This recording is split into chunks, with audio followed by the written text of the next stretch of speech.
A man has died following a fire at a rooming house in the city's East End this morning.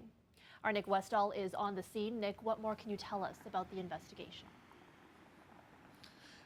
Erica, looking at the house behind me, it's hard to see the signs of damage, but earlier today, it was a scene of chaos inside that ended in tragedy.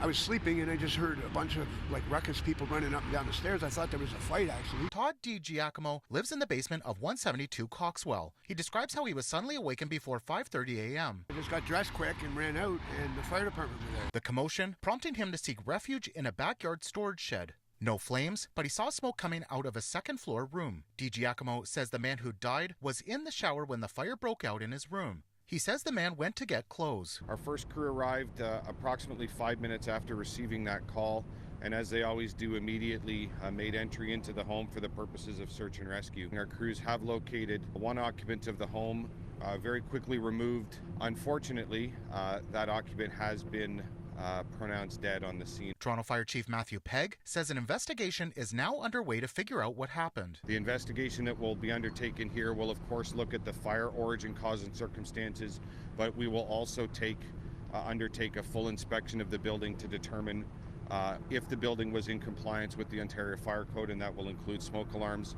If that is not the case, we'll take the necessary enforcement action. DiGiacomo says a fire inspection was done in August, and there was an order to add fire protections. City officials say the property isn't a registered rooming house, but wouldn't confirm much more about the property. The fire alarms were not working. An electrician came in and pulled all the fire alarms for some reason. This is the right time right now to go and test your smoke alarms.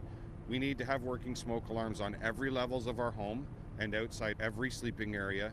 Please test them, make sure they are there, make sure they are not older than 10 years old. This isn't the first time in this neighborhood something like this has happened.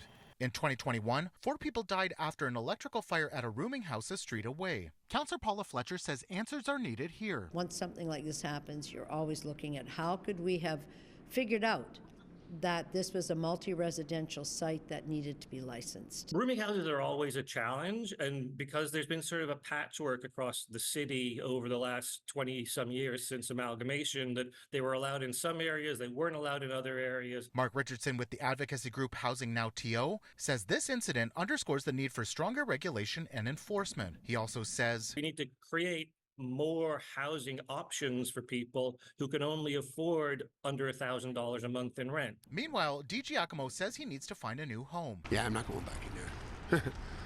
Unless it's, totally retrofitted, right? Now, minutes ago, we just got a statement from Dixon Hall. That's a Toronto charity. They have identified the victim of this fire as William Catchy, and I'd like to read part of that statement for you.